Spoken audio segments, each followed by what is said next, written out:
Congress party के विधायक एवं नूंह विधानसभा से कांग्रेस उम्मीदवार आफताब अहमद को जिला मेवात बार एसोसिएशन से जुड़े वकीलों के एक प्रतिनिधिमंडल ने मुलाकात कर समर्थन देने का भरोसा दिलाया है। इसके अलावा बीबीपुर और देवला गांव के भाजपा समर्थक 2 सरपंचों ने कांग्रेस उम्मीदवार आफताब अहमद का सम्मान समारोह आयोजित किया। आफताब अहमद ने सम्मान समारोह के बाद पत्रकारों से बातचीत के दौरान कहा कि जनता भाजपा के 10 साल के शासनकाल से पूरी तरह से तंग आ चुकी है। उन्होंने कहा कि भारतीय जनता पार्टी की सरकार ने 10 साल में कुछ काम नहीं किया। कांग्रेस के द्वारा शुरू किए गए अधूरे कामों को भी ये पूरा नहीं कर सके। आफताब अहमद ने कहा कि उनके नामांकन में 10 सितंबर मंगलवार को दोपहर 12 बजे के करीब पूर्व मुख्यमंत्री भूपेंद्र सिंह हुड्डा, प्रदेश अध्यक्ष उदय भान नामांकन कराने के लिए आ रहे हैं। लोगों का चाहे बुद्धिजीवी वर्ग हैं, चाहे हमारे सरपंच साहिबान हैं या सही सोच के जो भी लोग हैं, वो आज इस बात को भली भांति समझ चुके हैं कि 10 साल के भारतीय जनता पार्टी के कुशासन में हमें ठगा गया, हमें उपेक्षित रखा गया और हमें वंचित रखा गया। विकास की जगह हमें तिरस्कार किया गया और जो हमारी जायज मांगे थी उन मांगों को भी दरकिनार किया गया। जो परियोजनाएं हमारी चल रही थी विकास में, वो परियोजनाओं को रोका गया।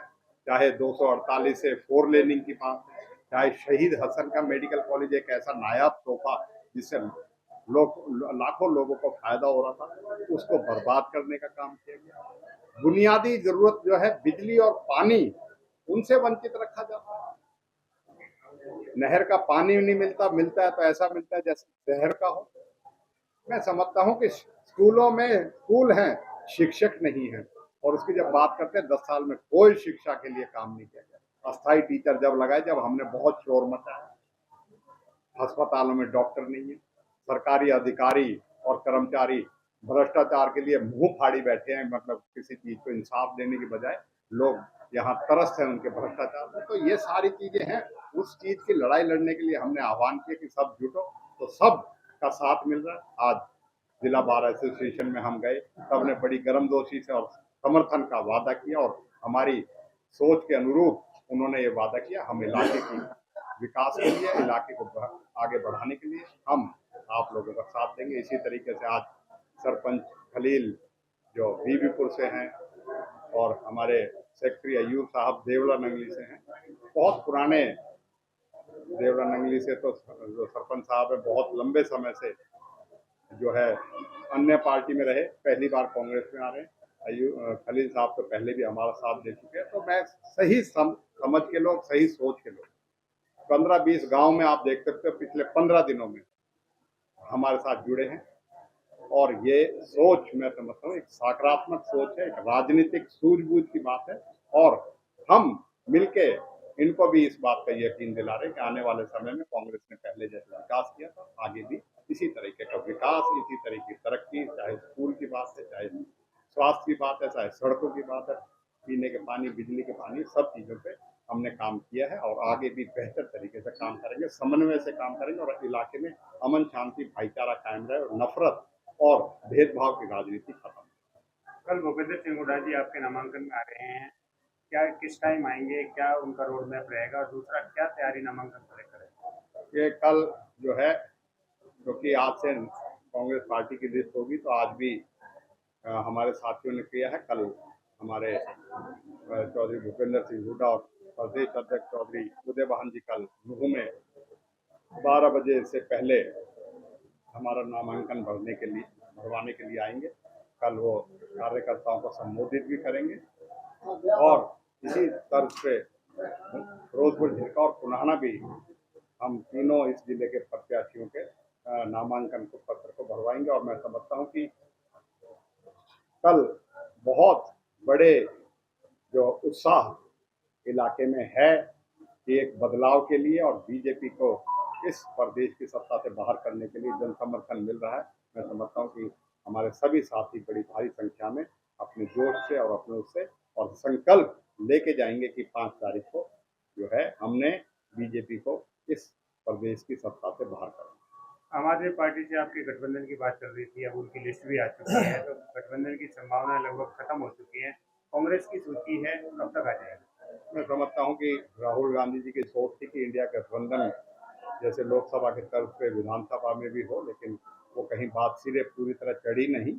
और मैं समझता हूँ जब सूची आने लगी तो अब बड़ी कम संभावना है कि इस तरह का गठबंधन हो।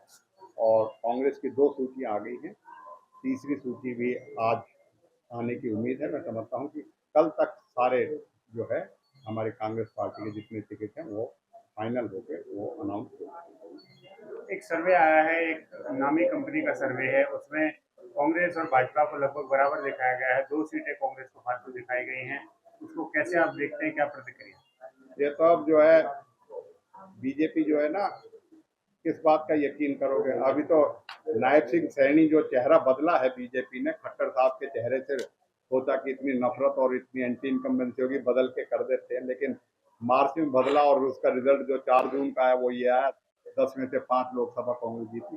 चेहरा बदलने से कोई फर्क नहीं पड़ेगा। नायब सिंह सैनी भी कई बार बौखला के बयान देते हैं, 85 अभी तो 75 पार की बार करते थे, अभी 85 कह रहे हैं, वो शायद भूल जाते हैं। वो 85 कांग्रेस के लिए कह रहे हैं, बीजेपी के लिए नहीं कह रहे। और मैं समझता हूँ कि ये जितने भी पोल हैं, कल ही सट्टा बाजार की पंजाब केसरी में आया था, उसमें 60 जो है कांग्रेस के लिए दिखाया था। ये तो अपने आप मैनिपुलेट करके करने की कोशिश करते, लेकिन हरियाणा की जनता ने मन बना लिया है।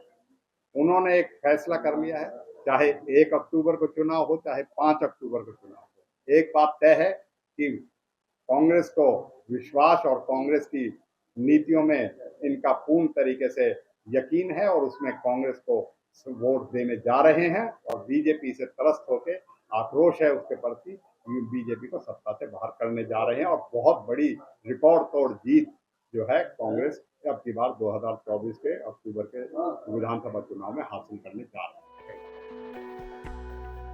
दैनिक सवेरा के लिए नूह से सद्दाम हुसैन की रिपोर्ट। देश दुनिया की हर खबर सबसे पहले देखने के लिए फॉलो करें Dainik Savera TV, YouTube, Facebook, Instagram, X और व्हाट्सएप चैनल पर।